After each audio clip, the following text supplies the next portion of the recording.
In the history of the Oscars, only Bob Hope and Billy Crystal have emceed more often than the legendary Johnny Carson.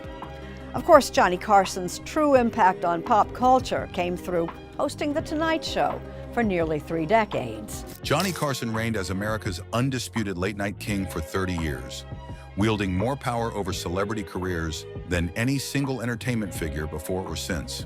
Time to time, The Tonight Show has been offering tips to tourists, so when you come out here, you will not be ripped off by unsavory characters. From his Tonight Show desk, Carson could elevate unknown performers to stardom with a simple gesture of approval or destroy established careers with a well-timed cold shoulder. His legendary wit and Midwestern sensibilities made him the ultimate arbiter of American entertainment taste. But beneath his affable television persona lay the sharp instincts of a performer who had little patience for phoniness or pretension. Carson's dislikes weren't born from petty jealousy or personal vendettas, but from his deep understanding of authentic performance and genuine star quality. Having started as a magician and radio performer, he possessed an almost supernatural ability to detect insincerity in fellow entertainers. His hatred was reserved for actors who represented everything he despised about Hollywood's artificial culture. The pretentious method actors, the self-important dramatic stars, and the performers who confuse fame with talent. What made Carson's animosity particularly devastating was his ability to express it through subtle professional slights rather than public confrontations. A lukewarm introduction, a shortened interview segment, or conspicuous absence from his show could signal industry-wide that an actor had fallen from grace. His influence extended far beyond late-night television into the broader entertainment ecosystem, making his approval essential for sustained career success. These weren't random personality conflicts, but carefully considered judgments about authenticity, professionalism, and the qualities that separate genuine entertainers from mere celebrities seeking validation through television exposure. 6. Marlon Brando. Marlon Brando's relationship with Johnny Carson represented a clash between 2 fundamentally different approaches to entertainment: Carson's polished professionalism versus Brando's revolutionary method acting rebellion. Their animosity began during Brando's early television appearances, when his mumbling delivery and deliberate awkwardness violated every rule of talk show engagement that Carson held sacred. The Nebraska-born host found Brando's affected behavior insufferably pretentious and disrespectful to both audience and medium. Carson's frustration with Brando intensified during a disastrous 1973 Tonight Show appearance, where the actor arrived unprepared, gave monosyllabic answers, and seemed more interested in making political statements than entertaining viewers. Producer Fred de Cordova later revealed that Carson felt personally insulted by Marlon's contempt for the show's format and audience expectations. This professional slight was something Carson never forgot or forgave. The breaking point came when Brando publicly criticized television as intellectual pollution, while simultaneously using Carson's platform to promote his films. Carson interpreted this hypocrisy as the worst kind of Hollywood phoniness, using a medium you publicly despise for personal gain. Director Dick Cavett recalled Carson's private assessment. Johnny said Marlon treated television like slumming while expecting royal treatment. Carson's final verdict was characteristically cutting. Marlon confused being difficult with being deep, which is the difference between acting and self-indulgence. 5. Robert De Niro. Robert De Niro's inclusion among Johnny Carson's most despised actors stem from their fundamentally incompatible approaches to public performance and celebrity engagement. Carson, who built his career on spontaneous wit and conversational charm, found De Niro's intense, monosyllabic interview style not just boring, but actively hostile to the entertainment compact between performer and audience. Their clashes represented the collision between old-school showmanship and method acting's internal focus. De Niro's early Tonight Show appearances became legendary disasters, with the actor offering minimal responses and seeming uncomfortable with Carson's rapid-fire questioning style. Carson interpreted this behavior as arrogance rather than shyness, telling producer Peter Lasley that Bobby acts like talking to the audience is beneath his artistic dignity. This perceived condescension violated Carson's populist entertainment philosophy The tension escalated when De Niro would arrive for promotional appearances without prepared anecdotes or engaging stories, forcing Carson to carry entire interview segments alone. Their 1976 encounter during Taxi Driver promotion became a masterclass in professional awkwardness, with Carson's increasingly desperate attempts at humor met by De Niro's stone-faced responses. Writer Pat McCormick later described it as watching Johnny die slowly on national television. Carson's frustration reached its peak when De Niro began declining Tonight Show invitations despite having films to promote, preferring more serious interview formats. Carson's assessment was brutally direct. Bobby forgot that entertaining people isn't a compromise. It's the whole point of being in show business. 4. Dustin Hoffman.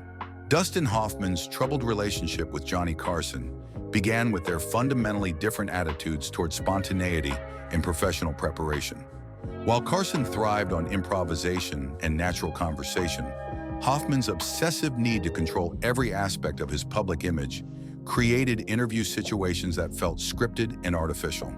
Carson found Hoffman's perfectionist approach to talk show appearances both exhausting and contrary to the medium's essential spontaneity. Their first major conflict occurred during Hoffman's 1970 Tonight Show appearance promoting Little Big Man, where the actor insisted on reviewing questions in advance and rehearsing responses. Carson, who prided himself on creating genuine conversational moments, felt this preparation undermined the show's authentic appeal. Producer Fred de Cordova later revealed that Carson called Hoffman's demands neurotic and antithetical to good television. Hoffman's tendency to correct Carson's questions and redirect conversations toward his preferred topics created an atmosphere of professional tension that viewers could sense. Their 1979 encounter during Kramer vs. Kramer promotion became particularly uncomfortable when Hoffman challenged Carson's knowledge of method acting techniques. Writer Dick Cavett recalled Carson's private fury. Johnny felt like Dustin was treating him like an amateur interviewer.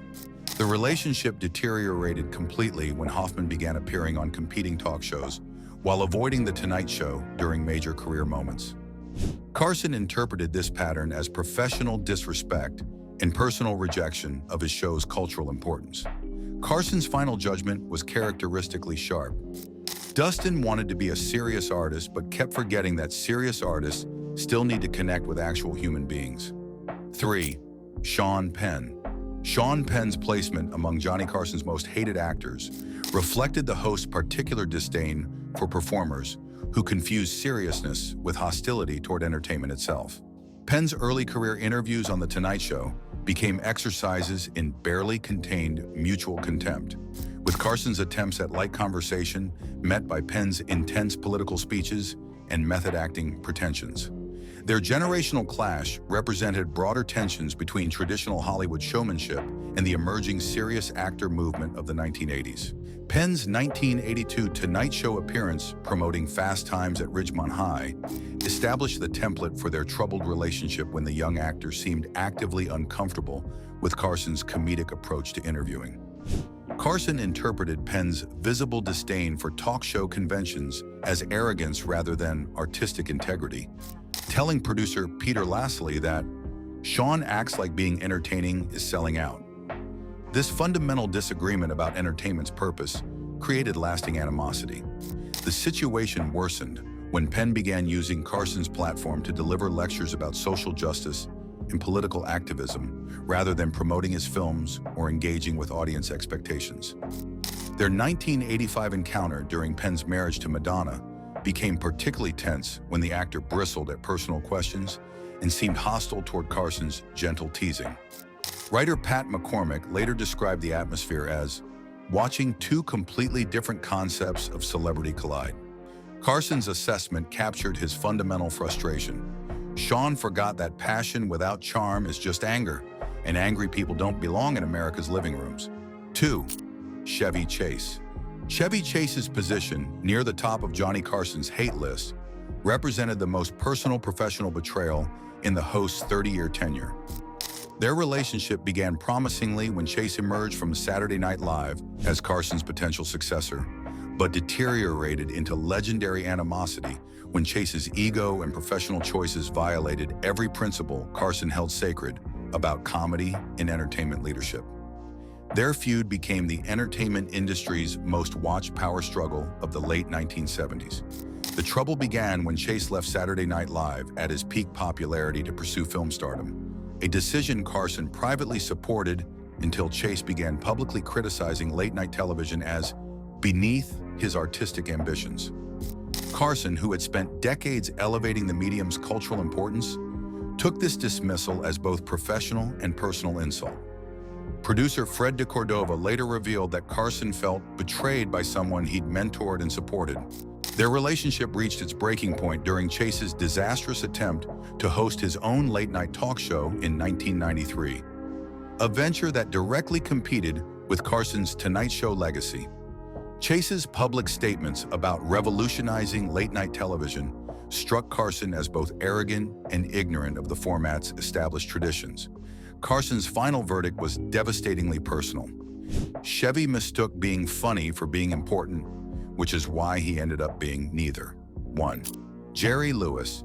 Jerry Lewis holds the dubious distinction of being Johnny Carson's most despised actor, representing everything the Tonight Show host found insufferable about Hollywood ego and artistic pretension. Their animosity began in the 1960s when Lewis's self-proclaimed status as comedy genius conflicted with Carson's more modest approach to entertainment craft. Lewis's grandiose claims about revolutionizing film comedy and his condescending attitude toward television performers created a professional rivalry that lasted Carson's entire career.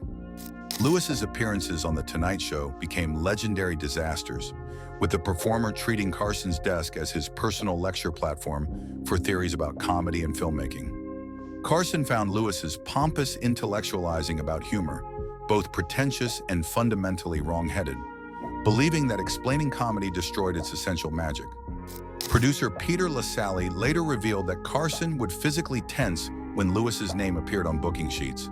The feud intensified when Lewis began publicly dismissing late-night television as amateur hour, while simultaneously demanding Tonight Show appearances to promote his increasingly desperate comeback attempts.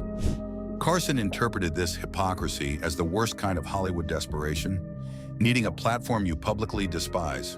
Their 1982 encounter became particularly uncomfortable when Lewis lectured Carson about proper interview techniques on Carson's own show.